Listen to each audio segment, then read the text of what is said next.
নাইলা, আমি Moni. Oh my god, Moni, you mean Mashrafe junior?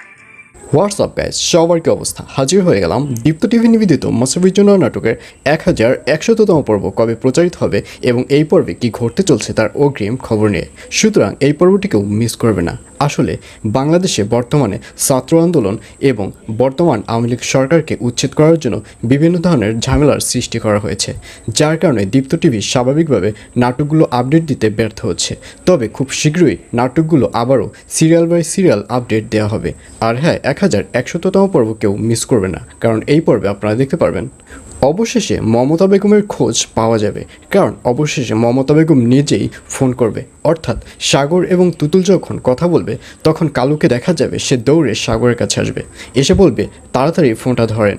এবং এক পর্যায়ে সাগর যখন ফোনটি ধরবে তখন দেখতে পারবে যে মমতা বেগম অর্থাৎ তার মা কথা বলছে এবং তার মার ফোন পেয়ে সাগর অনেক বেশি খুশি হয়ে যাবে। তখন মমতা বেগম বলবে, আসলে আমি ইচ্ছে করেই এতদিন গুম হয়ে থেকেছি, যাতে করে এলাকার যে জনগণরা রয়েছে তারা যেন আমার প্রতি দরদ নেমে আসে এবং নির্বাচনে আমি যেন নির্বাচিত হই। আর এজন্যই আমি ইচ্ছা করেই গুম হয়ে আছি। তুই একটা কাজ কর, তুই তুতুলকে নিয়ে নির্বাচনী প্রচারণায় নেমে পড় এবং নির্বাচনের আগের দিনে আমি এই গুম থেকে বের হব। আর এই কথা শুনে সাগর বলবে, আচ্ছা মা, ঠিক আছে, আপনি যেভাবে বলবেন সেভাবেই হবে। এই বলে সাগর এবার তুতুলকে নির্বাচনী প্রচারণার জন্য প্রিপারেশন নিতে বলবে, অর্থাৎ মিছিলে নামতে বলবে। আর এই কথা শুনে তুতুল রেগে যাবে। তুতুল বলবে, শোনো, আমি কখনো নির্বাচনী প্রচারণা করিনি, আর এটিও আমি কখনো করতে পারবো না। এই নিয়ে সাগর ও তুতুলের মধ্যে একটা ঝামেলার সৃষ্টি হবে। আর অন্যদিকে মনিকে দেখা যাবে সে আয়নের সাথে ঢাকা ফিরবার পথে একটা জায়গায় নামবে এবং মনি অনেক বেশি টেনশন ফিল করবে। তখন আয়ন বলবে, কী ব্যাপার মনি, তোমার কি হয়েছে?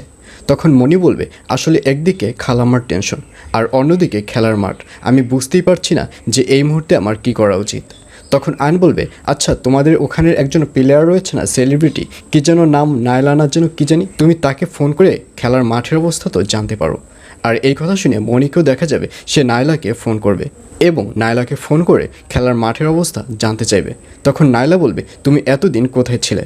তখন মনি বলবে, আসলে আমি এতদিন গ্রামে ছিলাম। তখন নায়লা বলবে, আচ্ছা তুমি গ্রামে ছিলে ভালো কথা, কিন্তু তোমার ফোনটি কেন অফ ছিল?